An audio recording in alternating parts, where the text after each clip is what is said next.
আসসালামু আলাইকুম, আফ্রিকা সকলকে স্বাগতম। আমি যখনটা শ্যুট করছি সেই ঠিক এই মুহূর্তে খুব বৃষ্টি পড়ছে, খুব নয় গুড়ি গুড়ি বৃষ্টি পড়ছে। তবে এই মোমেন্টে ভিডিওটা না করেও পারা গেল না। একজন প্রফেশনাল ক্রিকেটারের দৈনন্দিন যে কাহিনীগুলো, সে কাহিনীগুলো শুনতে শুনতে এখন বাঙালি ক্রিকেট প্রেমীর অভ্যস্ত হয়ে গিয়েছে, তাদের মুখস্থ হয়ে গেছে যে কিছু কিছু সিরিজের আগে, টুর্নামেন্টের আগে সেই খেলোয়াড়টি, সেই স্পেসিফিক খেলোয়াড়টি একটা না একটা নতুন অঘটন ঘটাবে এবং সেটা গণমাধ্যমের চোখের সামনে আসবে।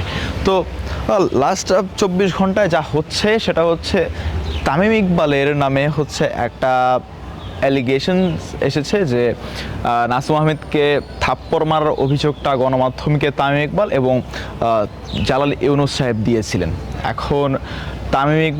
এখন নাসুম আহমেদকে চর মেরেছিলেন হচ্ছে চন্ডিকা হাথুরু সিংহে, এবং নাসুম আহমেদ যাতে তার কোনো নাম বদনাম না হয়, তার যাতে ইমেজটা খারাপ না হয়ে যায়, সেই কারণে তিনি সেটা কাউকে জানাতে চাননি। তবে একেবারে যে জানাতে চাননি তা কিন্তু ভুল, সেটা জানিয়েছিলেন হাবিবুল বাশার সুমনকে, এবং পরবর্তীতে নাসুম আহমেদকে ফোন দেওয়া হয়, ফোন দিয়ে সেটা জিজ্ঞেস করা হয়, এবং তামিম ইকবাল এবং জালাল ইউনুস সাহেব ফোন দিয়ে সেটা জিজ্ঞেস করে সেটা মিডিয়াতে প্রচার করে, এবং যেই ভয়টা নাসুম আহমেদ পেয়েছিলেন সেই ভয়টাই হয়েছে, নাসুমের সঙ্গে ঘটে গিয়েছে। এখন একটা তদন্ত রিপোর্ট এসেছে ডিবিসির হাতে, বেশ কয়েকটা মিডিয়া হাউসের হাতে, কালের কণ্ঠের হাতেও সেটা ছিল। সেইখানে দেখা গিয়েছে যে সাকিব আল হাসান 2023 বিশ্বকাপের পর যখন এটা মিডিয়ার সামনে আসেন, তখন সাকিব আল হাসান বলেছিলেন তামিম ইকবাল এবং জালাল ইউনুস সাহেব ফোন দিয়ে নাসুমকে জিজ্ঞেস করে সেটা মিডিয়ায় প্রচার করেছিল। এখন আমার কথা হচ্ছে, বাংলাদেশ দলের ভিতরের কথা কেন বাহিরে লিক হবে? এটা হচ্ছে একটা বড় প্রশ্ন।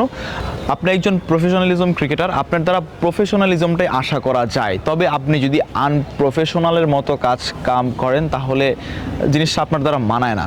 You are the greatest batter, greatest opener of Bangladesh, but আপনি যখন এইসব ভুলভাল কাজগুলো করবেন তখনই আপনার যেই আগের যে রেকর্ডগুলো ছিল, ভালো খেলার যে একটা অধ্যায় ছিল, সেই অধ্যায়গুলো কিন্তু আস্তে আস্তে মুছে যেতে থাকবে।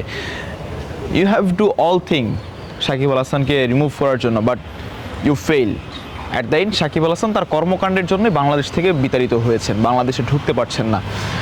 স্পোর্টস রাজনীতি এক না, আপনি ঠিক একই কাজটা করছেন।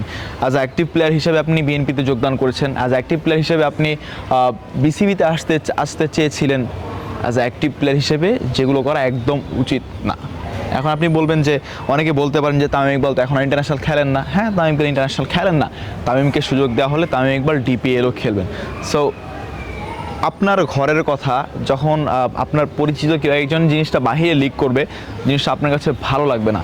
সো তামিম ইকবাল যদি সব কিছু সত্য হয়ে থাকে, তামিম ইকবাল কাজটা ঠিক করেননি, এবং তামিম ইকবালের অবশ্য একটা জিনিস খুব পরিবর্তন করা দরকার। এই যে 2 দিন পর পর তামিম ইকবাল মিডিয়ার সামনে এসে বলে না যে আমি সেটা করিনি, আমি এটা করিনি, আমাকে মনে রাখবেন, এই সেই।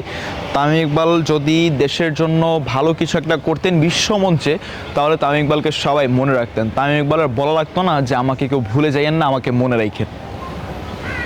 ধন্যবাদ আমার ভিডিওটি দেখার জন্য।